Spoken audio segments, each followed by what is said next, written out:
spesialis penjerumus orang ke neraka. Dia adalah makhluk yang pantang mundur. Dia bersumpah di hadapan Allah, qala fa bi'izzatika la'ughwiyannahum ajma'in. Ya Allah, demi kemuliaanmu, pokoknya anak Adam siapapun dia akan kutarik semua ke neraka. Jadi hadirin yang mulia, syaitan la'natullah alaihi sudah sumpah untuk memasukkan kita ke neraka. Tidak peduli kita seorang ayah, seorang bapak, seorang anak, seorang kaya, seorang miskin. Tidak peduli kita seorang kiai, seorang santri, asalkan namanya manusia, maka dia adalah lahan empuknya syaitan.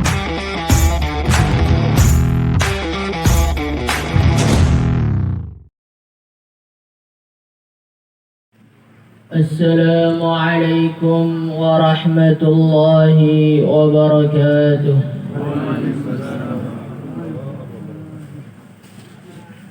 Innal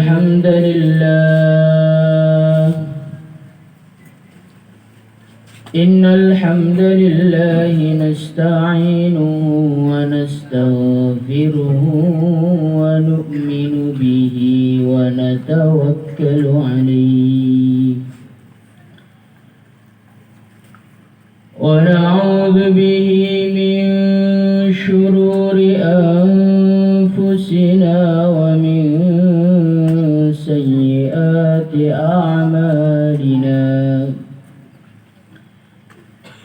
من يهده الله فلا مضل له ومن يضلل فلا هادي له. أشهد أن لا إله إلا الله وحده لا شريك له وأشهد أن سيدنا ومولانا حبيبنا محمدا عبده ورسوله. اللهم صل وسلم على سيدنا محمد وعلى آله وصحبه أجمعين. أما بعد، قال تعالى في كتابه الكريم: قل بفضل الله وبرحمته فبذلك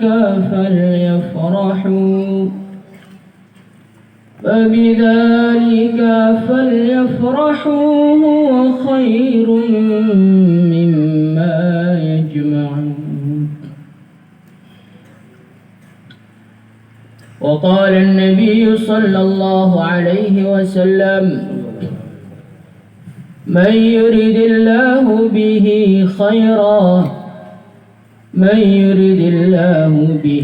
خيرا يفقهه في الدين. وإنما أنا قاسم والله يعطي، أو كما قال النبي صلى الله عليه وسلم. Kepada para alim, para ulama, para asatidzah wal ustadzat, para santri-santri semua, para wali santri semua, bapak-bapak, ibu-ibu, hadirin hadirat yang dimuliakan Allah Subhanahu wa ta'ala. Di dalam majlis yang mulia ini, pertama-tama marilah kita bersyukur kepada Allah. Marilah kita berterima kasih kepada Allah Subhanahu wa ta'ala, karena sampai detik ini, sampai hari ini, Allah Subhanahu wa ta'ala masih memberikan kepada kita satu nikmat yang menjadi kuncinya surga, satu nikmat yang menjadi kuncinya perjumpaan seorang hamba dengan Tuhannya, satu kenikmatan yang menjadi kunci kebahagiaan di dunia sebelum sowan kepada Allah Subhanahu wa ta'ala. Itulah nikmat iman dan Islam. Satu nikmat yang begitu besar tetapi jarang orang menyadarinya. Satu nikmat yang begitu besar yang seharusnya dia hanya memiliki itu saja, sudah tidak pantas baginya untuk mengeluh kepada Tuhannya. Tetapi sayangnya kebanyakan manusia kalau belum punya harta perasaannya belum diberi apa-apa. Hadirin yang mulia, suatu ketika ada seseorang yang buta, ada seseorang yang lumpuh kakinya, kudisan kulitnya, compang-camping bajunya. Dia berada di pinggir pasar. Walaupun keadaannya begitu menyedihkan, walaupun keadaannya begitu memilukan, tetapi tidak henti-hentinya dari mulutnya dia mengucapkan alhamdulillah kepada Allah Subhanahu wa ta'ala. Tidak henti-hentinya dia berhenti memuji-muji Tuhannya. Maka seseorang bertanya kepada dia, wahai Bapak, apa yang kau syukuri dari Tuhanmu? Kulitmu kotor, kudisan, kakimu lumpuh, matamu buta, bajumu jelek, apa yang kau syukuri dari Tuhanmu? Maka kakek-kakek tua tadi mengajarkan kepada kita inti dari kenikmatan. Inti dari kenikmatan yang kita tidak menyadarinya sebagai nikmat. Orang tua tadi mengatakan, wahai Bapak, kau lihat seluruh pasar ini, satu-satunya manusia yang zikir kepada Allah cuma saya. Apakah ini adalah nikmat yang harus didustakan sehingga aku tidak mengatakan alhamdulillah kepada Allah? Hadirin yang dimuliakan Allah Subhanahu wa ta'ala, maka di dalam hari yang berbahagia ini, pertama-tama mari kita hadirkan kembali rasa terima kasih kita kepada Allah Subhanahu wa ta'ala. Semoga dengan kita menghadirkan kembali rasa syukur ini, Allah Subhanahu wa ta'ala berkenan menuliskan nama kita, menggolongkan diri kita termasuk golongan orang-orang yang bersyukur kepadanya. Salawat serta salam marilah kita haturkan kepada junjungan kita. Kita haturkan kepada idola kita. Kita haturkan kepada setampan-tampannya manusia di alam semesta, yang mana dikatakan oleh para ulama, ketampanan di seluruh alam semesta diibaratkan seperti satu buah semangka. Hadirin yang mulia, satu buah semangka itu Allah Subhanahu wa ta'ala potong jadi dua.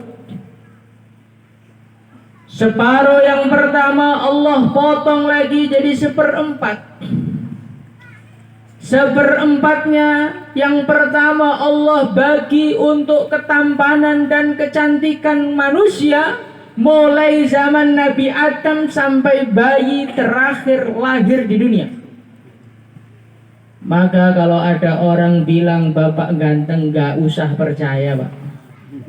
Apalagi yang bilang istrinya gak usah percaya, itu artinya uangnya sudah habis, Pak. Begitu juga ibu-ibu, kalau bapaknya bilang ibu adalah orang paling cantik di dunia, gak usah percaya, itu mesti ada maunya itu. Hadirin yang dimuliakan Allah Subhanahu wa ta'ala. Kemudian seperempat yang kedua Allah Subhanahu wa ta'ala berikan kepada Nabiullah Yusuf alaihi salatu wassalam, seorang laki-laki yang mana saking tampannya, saking gantengnya, wanita-wanita terpesona, terpana hatinya sehingga tak terasa terpotong-potong jari jemarinya.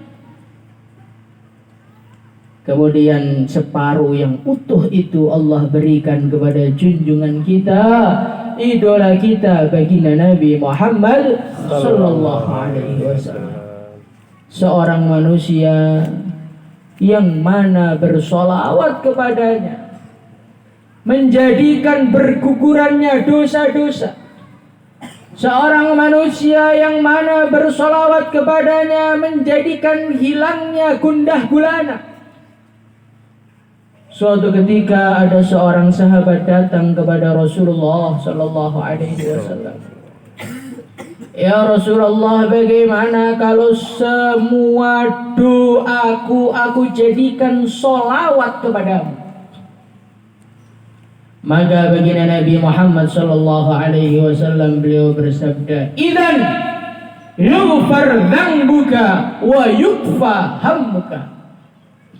Wahai sahabatku, kalau itu yang kau lakukan di dalam hidupmu, yukfa hammuka, maka segala kesedihanmu, segala kesusahanmu, segala masalahmu akan dicukupi semua oleh Allah. Wa yughfar dzambuka, dan akan diampuni dosamu. Semoga dengan salawat kita kepada beliau, Allah Subhanahu wa ta'ala berkenan, Allah Subhanahu wa ta'ala berkenan mengampuni dosa-dosa kita, berkenan untuk menghilangkan kesusahan-kesusahan kita. Hadirin yang dimuliakan Allah Subhanahu wa ta'ala, dalam majelis ini saya ingin membacakan satu hadisnya Rasulullah sallallahu alaihi wasallam. Suatu ketika ada seseorang datang kepada baginda Nabi Muhammad sallallahu alaihi wasallam. Orang tersebut bernama Sayyidina Mu'adz ibn Jabal. Ya Rasulullah, inni uridu safara. Wahai baginda Nabi Muhammad sallallahu alaihi wasallam, saya mau mengadakan perjalanan ya Rasulullah. Fa'ausini, maka berikan pesan kepadaku. Hadirin yang dimuliakan Allah Subhanahu wa ta'ala, maka Rasulullah sallallahu alaihi wasallam memberikan pesan kepada Sayyidina Mu'adz. Pesan yang begitu penting, pesan yang mana tidak hanya harus diperhatikan oleh beliau, tapi juga harus kita perhatikan, hadirin yang mulia. Kenapa hadirin yang mulia? Karena yang safar ini pada hakikatnya bukan hanya beliau.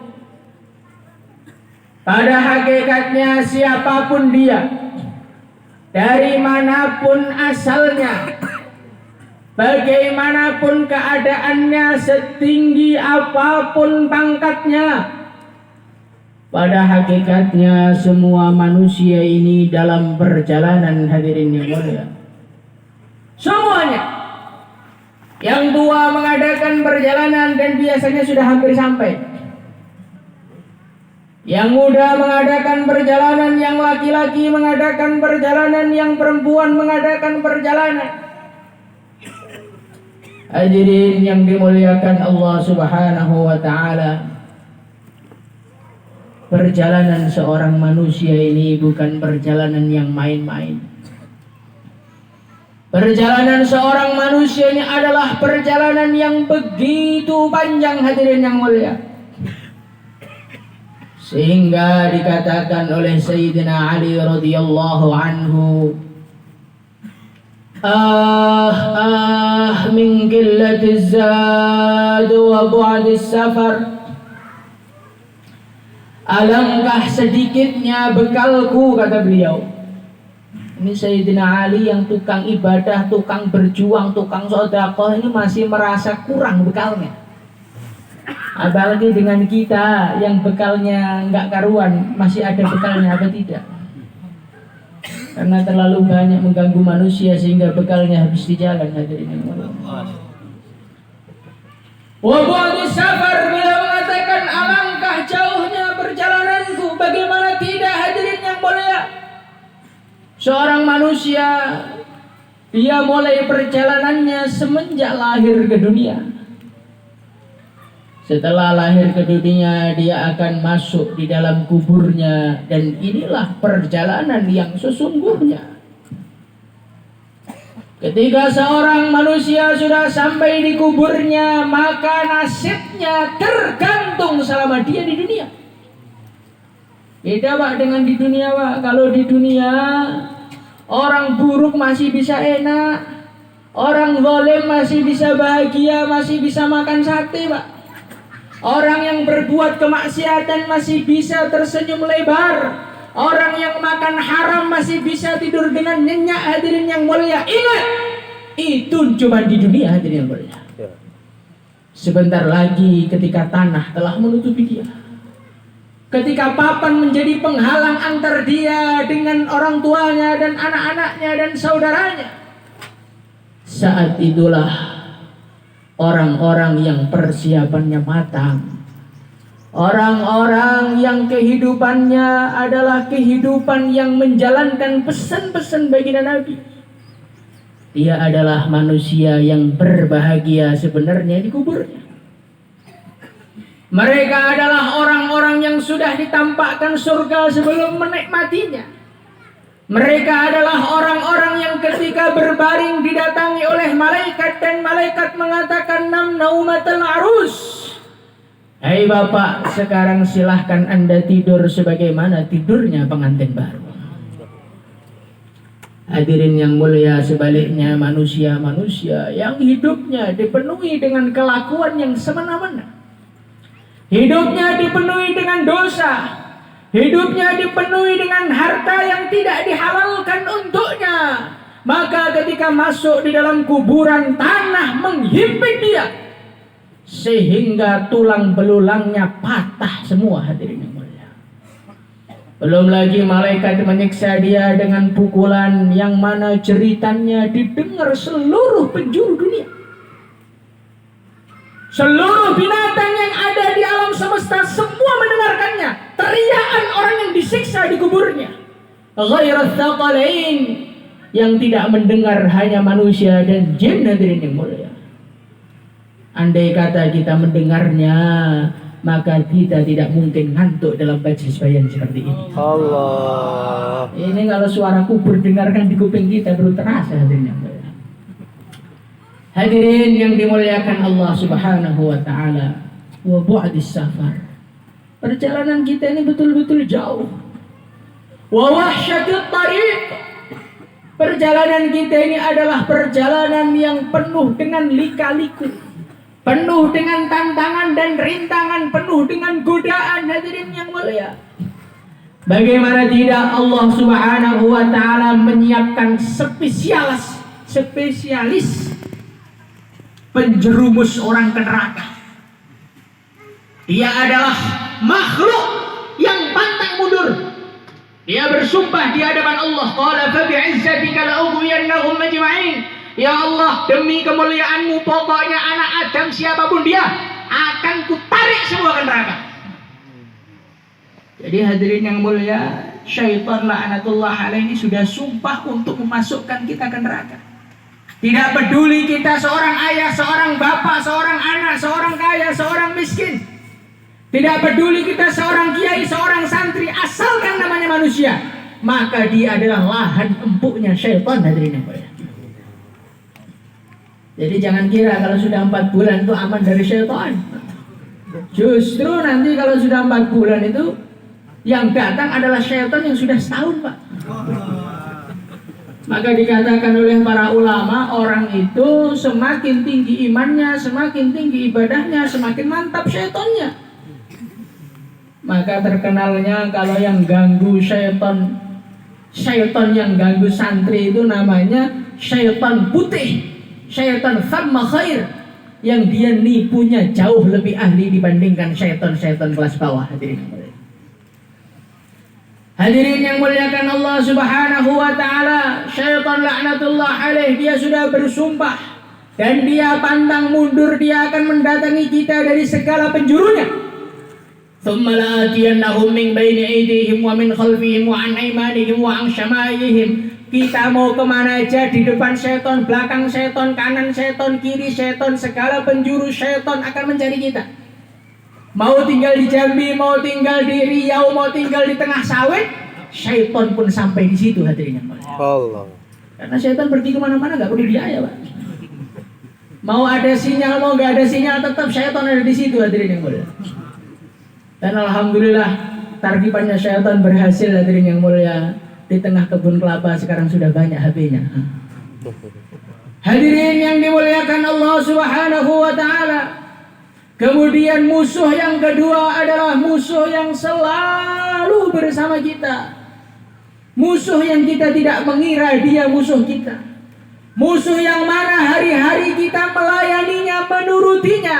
Padahal setiap kita melayaninya, pintu neraka terbuka untuk kita.